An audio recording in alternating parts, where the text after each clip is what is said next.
Hi crochet friends, welcome back to my channel. I'm Stefania and today I'm going to be doing a market recap.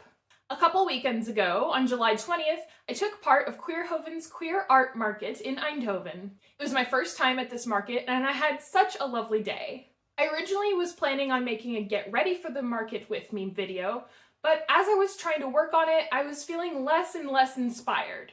So I decided to pivot and try something new.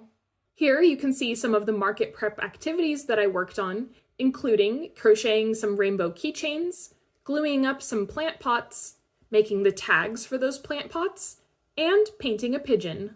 I'm really glad I listened to my gut in terms of shifting gears and making a different video instead.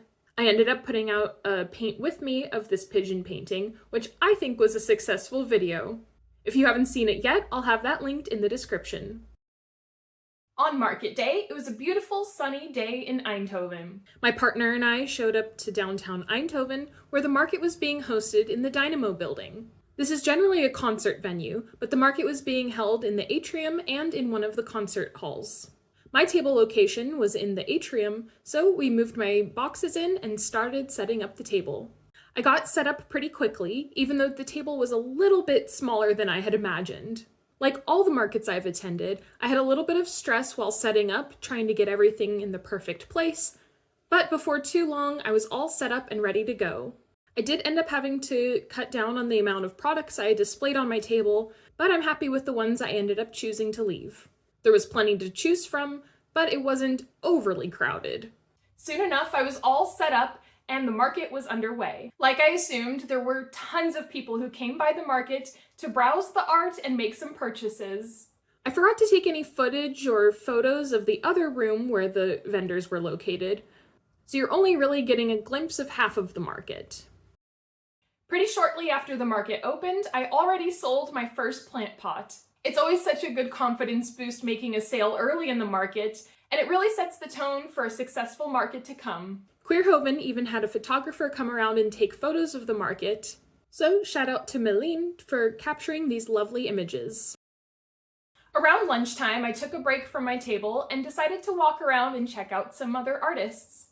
As I was walking around checking out the other tables, I also spent some of my coins on some other fun stickers that I'll show you here. If you're interested in checking out any of these artists, I'll have their socials linked below. One of the artists had a sign on their table advertising that they were open to art trades. So I immediately took them up on their offer and traded one of my potions of dice holding and a couple stickers for these two adorable frog plushies. One of them is even a keychain.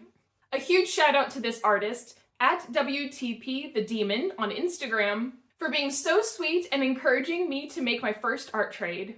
Check them out on Instagram and show them some love. I was also really lucky to be neighbors with one of the artists I had been conversing with before the market. As I was starting to get packed up at the end of the market, I asked if they wanted to do a sticker trade. I traded a pack of my animal stickers for these two adorable stickers. It was their very first market, so it was a lot of fun to chat behind the scenes, not only about markets, but also about butterflies and other special interests. Show her some love on Instagram and let her know that I sent you.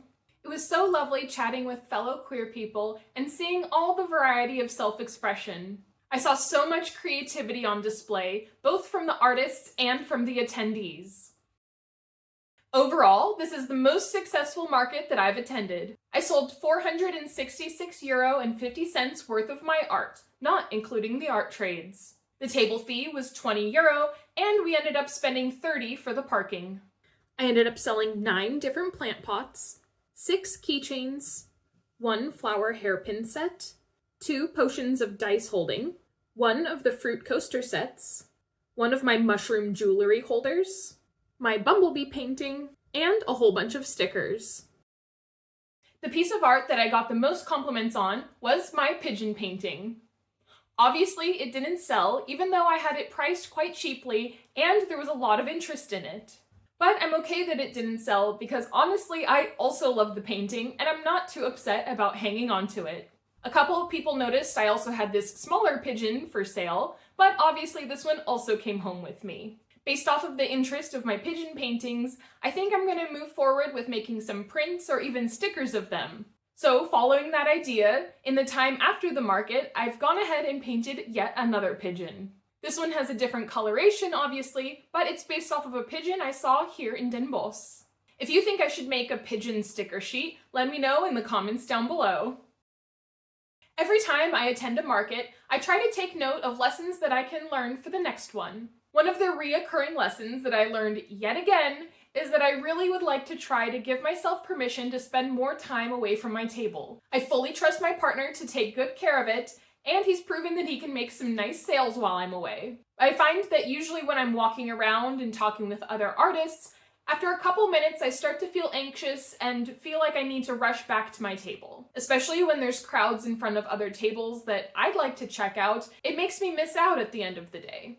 There were definitely some artists that I wanted to chat with, but when I was making my rounds, they were just too busy and I didn't want to distract them from any sales. So that's something that I'm going to try to just keep reminding myself for any markets in the future. I think something that will also help with connecting with more of the artists is if I do end up making my own sign advertising that I'm open to art trades. It is the thing that encouraged me to ask for one in the first place from the other table, and I would love to have some work from other artists in my space here. I understand that not all artists are open to art trades because we all need to make money to live, but if I were to buy all of the art that I was interested in, I don't think I'd bring home any money. So I think having a sign advertising that I'm open to art trades might encourage other artists to reach out as well. One big lesson I learned after I got home from the market is that I need to take some better photos of my products beforehand. I had to dig through multiple files on my computer looking for photos of the plant pots that sold, and realized that I didn't have a great photo of one of them and didn't have a photo at all of another. It isn't a huge deal, as I do keep written descriptions of each of the plant pots I make, but I like having that visual image to show which ones are more popular than the other plants. I suppose that's also a silver lining of my pigeon portraits not selling, is that I did take a photo of them before the market, but it wasn't the greatest photo. So if the painting had sold, I don't think I would have been able to turn it into a sticker in the future. So moving forward, before I attend any market, I'm going to make sure that every single piece of inventory that I bring has a good quality photo already backed up. Thanks for watching till the end of the video.